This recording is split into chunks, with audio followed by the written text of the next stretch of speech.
नमस्कार। मैं राकेश वर्मा आप सभी का स्वागत करता हूं आपके अपने परिवार एसएम गुरुकुल पर।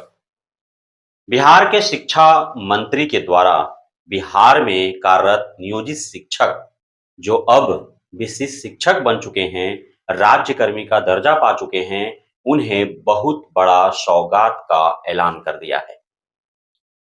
और माननीय शिक्षा मंत्री ने सदन से विशिष्ट शिक्षकों के लिए यह जो सौगात का ऐलान किया है, इस ऐलान के बाद पूरे बिहार भर के नियोजित शिक्षक जो विशिष्ट शिक्षक बन गए, राज्यकर्मी का दर्जा पा गए, उनमें खुशी का लहर है। क्योंकि इस एक ऐलान से इन विशिष्ट शिक्षकों को 3 बहुत बड़ा फायदा मिलने जा रहा है। क्योंकि जब तक यह ऐलान नहीं हुआ था, तब तक नियोजित शिक्षक से विशिष्ट शिक्षक बनने में भी बहुत सारे नियोजित शिक्षक हिचकिचा रहे थे। और इस एक मुद्दे को शिक्षा विभाग अब तक नहीं मान रही थी, सरकार अब तक नहीं मान रही थी, जिस पर राजनीति गरमाई हुई थी। और अंततः शिक्षा मंत्री ने इस एक मात्र बिंदु को मान लिया, लेकिन तब तक ब्रजवासी एमएलसी बन चुके हैं। क्योंकि वंशीधर ब्रजवासी शिक्षकों के इन्हीं मुद्दे को लेकर के लगातार विभाग और सरकार के खिलाफ आवाजें बुलंद करते रहे हैं। लेकिन सरकार और विभाग उनकी इन मांगों को मानने के लिए तैयार ही नहीं थी। और इन्हीं लड़ाइयों को लड़ते लड़ते के पाठक ने उन्हें निष्कासित भी कर दिया। हालांकि यदि वे निष्कासित नहीं होते तो आज वे एमएलसी नहीं बनते। और एमएलसी वंशीधर ब्रजवासी तो बन गए, लेकिन उनके द्वारा जो मांगे की जा रही थी पूर्व में, उन मांगों को अब सरकार मान भी ली है। पूर्व में यदि मान ली होती तो वंशीधर ब्रजवासी मुखरता से लड़ाई लड़ते नहीं विभाग और सरकार के विरुद्ध, तो उन्हें के पाठक निष्कासित नहीं करते, और निष्कासित नहीं करते तो वे शिक्षकों का इतना बड़ा नेता बन वे सदन तक नहीं पहुंच पाते। खैर, उनके सौभाग्य में वह था जो मिला। अब बात यह है कि शिक्षा मंत्री ने जब यह बात मान ली तो कौन से 3 बड़ा फायदा इन्हें मिलने वाला है और कौन सी बात माना है। आप सभी को ज्ञात होना चाहिए कि चाहे नियोजित शिक्षक से जो बीपीएससी शिक्षक बने हो, चाहे नियोजित शिक्षक से जो विशिष्ट शिक्षक बने हो, इनका मुख्य जो मांगे थी, और जब क्षमता परीक्षा का ऐलान हुआ, जब विज्ञप्ति जारी हुए, और उसमें कुछ ऐसे मुद्दे थे जिसे लेकर के विरोधाभास था, जिस कारण क्षमता परीक्षा का बहिष्कार हो रहा था। हालांकि जो है लगभग नियोजित शिक्षकों ने भले ही प्रारंभ में विरोध जताया हो, अंततः वे क्षमता परीक्षा के पक्ष में आए, उन्होंने परीक्षा दिया और अब विशिष्ट शिक्षक बन राज्यकर्मी का दर्जा पा भी रहे हैं। और उन्हें अब सरकार जो है सभी उनकी मांगों को मान भी रही है। पहला जो था कि जिला बदर उनको न किया जाए, तो जिला बदर उनको नहीं किया गया। जो जिस विद्यालय में है उसी विद्यालय में उनको विशिष्ट शिक्षक बना राज्यकर्मी का दर्जा दे दिया गया। वेतन संरक्षण का लाभ मिले, वेतन संरक्षण का लाभ उनको मिल रहा है।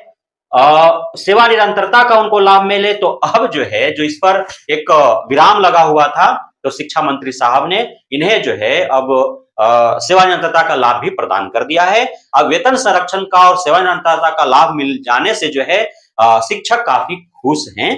और यह जो इनको सेवा निरंतरता का लाभ मिला है, इससे 3 महत्वपूर्ण फायदा इनको यह होने वाला है।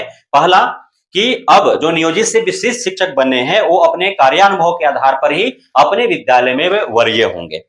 तो जिनका टीआरई 1 टीआरई 2 शिक्षकों से पूर्व बहाली हुई है, तो सारे नियोजित शिक्षक जो हैं अब टीआरई 1 टीआरई 2 बीपीएससी शिक्षकों से वरीय होंगे। तो लाजमी सी बात है कि चाहे 6th फेज हो या फिर उससे पूर्व का जो भी नियोजित शिक्षक हैं, सभी का नियोजन बीपीएससी टीआरई 1 2 से पूर्व ही हुआ है। तो सारे नियोजित शिक्षक जो विशिष्ट शिक्षक बन रहे हैं, वे बीपीएससी शिक्षकों से वरीय हो जाएंगे। तो पहला फायदा मिला। दूसरा जो है फायदा यह मिलने वाला है इनका कि अब वेतन वृद्धि जो है इनको का लाभ मिलेंगे इनको। और मूल जो वेतन है, चूंकि कार्यानुभव इनका दशकों का रहा है, कई वर्षों का रहा है तो उस अनुरूप जो है इनका मूल वेतन निर्धारित होंगे और उसी के आधार पर जो है उनको पेमेंट निर्धारित किया जाएगा।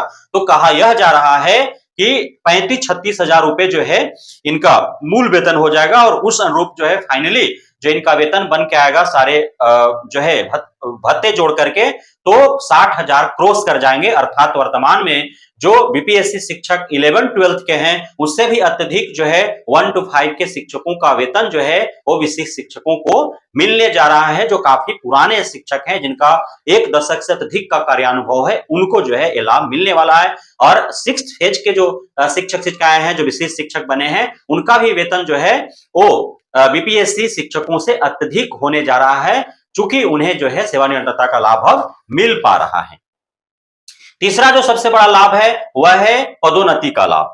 क्योंकि आप सभी को ज्ञात है कि प्रत्येक 8 वर्षों के कार्यानुभव पर जो है शिक्षकों को पदोन्नति का लाभ प्रदान करना है, तो अब जो है इनको पदोन्नति का लाभ भी मिलेगा। साथ ही विशिष्ट शिक्षक बन जाने के उपरांत भी जो है चूंकि कार्यानुभव इनका नियोजित के तौर पर कई वर्षों का रहा है, तो यदि उनका कार्यानुभव उस अनुरूप होगा तो हेड टीचर भर्ती में, हेडमास्टर भर्ती में भी ये सम्मिलित होंगे। तो तमाम तरह के लाभ अब इनको प्रदान किए जाएंगे विभाग के द्वारा, सरकार के द्वारा।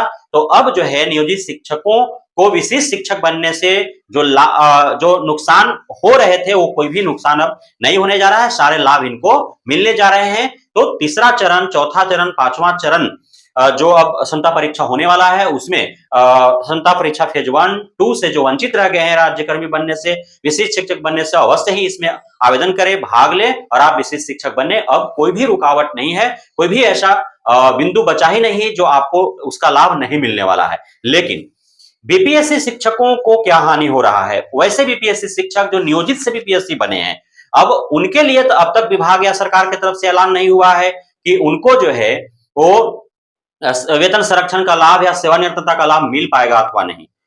अब सोचिए जरा कि एक नियोजित शिक्षक जिसके पास 10 साल का कार्यानुभव है और वह जो है बीपीएससी शिक्षक बन गया। बीपीएससी शिक्षक बन गया मतलब वह नया शिक्षक हो गया।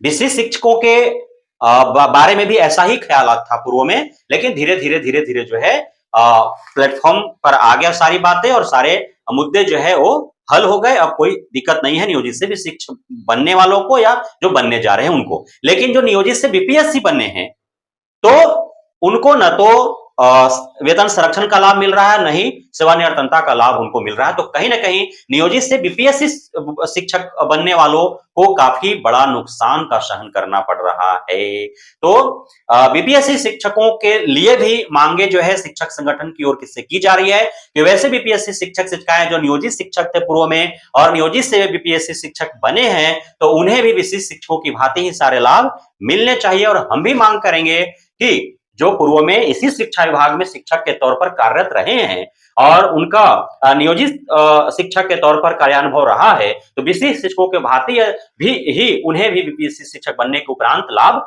मिलने चाहिए।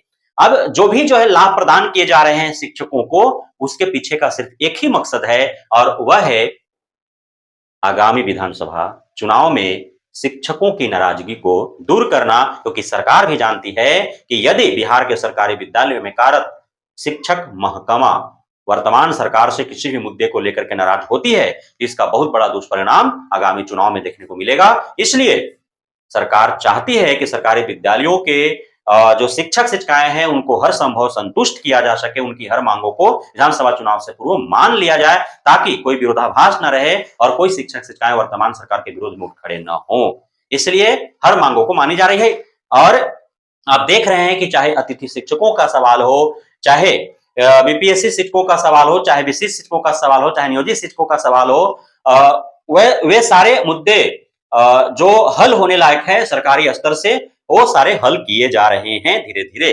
तो इसीलिए मैं बीपीएससी शिक्षकों और बीपीएससी शिक्षक अभ्यर्थियों से बार बार यह कहते रहा हूं कि आप आगामी शिक्षक भर्ती जो विधानसभा चुनाव से पूर्व होने जा रहा है उसमें 2 चीज जो है आप मांग करें। पहला, डोमिसाइल नीति लागू करने के लिए, और दूसरा कि जब फर्स्ट मेरिट लिस्ट जारी हो उसके साथ वेटिंग लिस्ट भी जारी हो और सप्लीमेंट्री रिजल्ट देने की भी जो है वो विज्ञप्ति में ही अंकित किया जा सके। तो ये 2 मांगे जो है आप मनवा लें और सरकार आपके समक्ष झुकेगी भी और आपकी बातें मानेगी भी। तब जाकर के विधानसभा चुनाव से पूर्व जो एक बहुत बड़ी वैकेंसी शिक्षकों का निकलने जा रहा है, उसमें अत्यधिक संख्या में जो है बिहार के अस्थायी शिक्षक अभ्यर्थियों का शिक्षक के तौर पर जो है वो नौकरी पाने का सपना साकार हो पाएगा। बहुत-बहुत धन्यवाद आप सभी साथियों का हमारे साथ जुड़े रहने के लिए, बने रहने के लिए, मित्र प्यार देने के लिए, भरोसा बनाए रखने के लिए।